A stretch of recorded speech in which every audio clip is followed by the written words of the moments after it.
پیغمبر اسلام نے فرمایا الجنت بالمشرق، کہ جنت مشرق زمین میں ہے، بہشت مشرق زمین میں ہے۔ حضرت آیت اللہ قرہی نے فرمایا کہ جو پیغمبر اسلام نے فرمایا کہ جنت مشرق زمین میں ہے، اس کی دو وجوہات ہو سکتی ہیں۔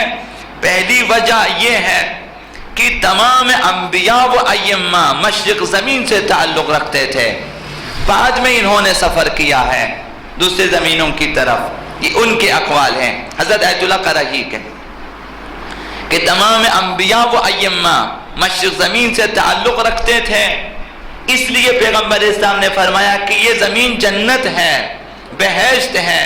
اور دوسری وجہ یہ ہے کہ مشرق زمین سے کچھ لوگ قیام کریں گے حکومت آقا امام زمان کے لیے، حکومت جہانی مہدی موعود اجل اللہ تعالی فرجہ الشریف کے لیے زمینہ ہموار کرنے کے لیے یہ لوگ قیام کریں گے۔ اس قیام کی وجہ سے پیغمبر اسلام نے فرمایا کہ مشرق زمین بہشت ہے، جنت ہے۔ تو اس لحاظ سے ہم کہہ سکتے ہیں کہ شاید ہم لوگ ایسی سرزمین پر زندگی بسر کر رہے ہیں، تو آپ کو زیادہ توجہ، آپ کی زیادہ توجہ ہونی چاہیے اس مطلب کی طرف کہ یہاں سے کچھ لوگ قیام کریں گے۔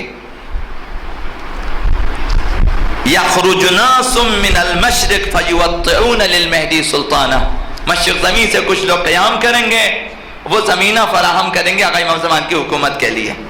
آقا امیر المومنین نے فرمایا کہ ایک قیام خراسان سے ہوگا، خلاصہ اسی اطراف سے ہوگا، انہی مراکز سے خراسانی کا قیام ہوگا۔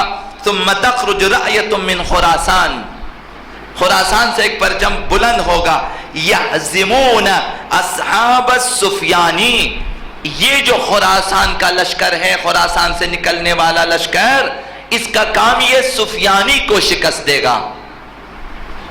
یحزمون اصحاب السفیانی، یہ لوگ سفیانی کا خروج شرائط حتمی میں سے ہے، حتمی علائم ظہور میں سے ہے۔ خراسانی، یمانی، سفیانی، ان کا خروج علائم حتمی ظہور میں سے ہے، اور ان تینوں کا خروج ایک ہی ماہ میں ہوگا جیسا کہ اہل بیت نے بیان فرمایا۔ اور پھر دنوں کی بات ہے کہ آقا امام زمان کا ظہور ہوگا، پھر مہینوں کی بھی بات نہیں ہوگی، نزدیک ظہور ان کا خروج ہوگا۔ تو لہٰذا یہ اس لیے تاکید کی کہ یہ جو خروج سفیانی ہے اور شکست سفیانی حتمی ہے اور علائم حتمی میں سے ہے، اس وقت پھر ہمارے پاس فرصت بہت ہی کم ہوگی ظہور میں شامل ہونے کے لیے۔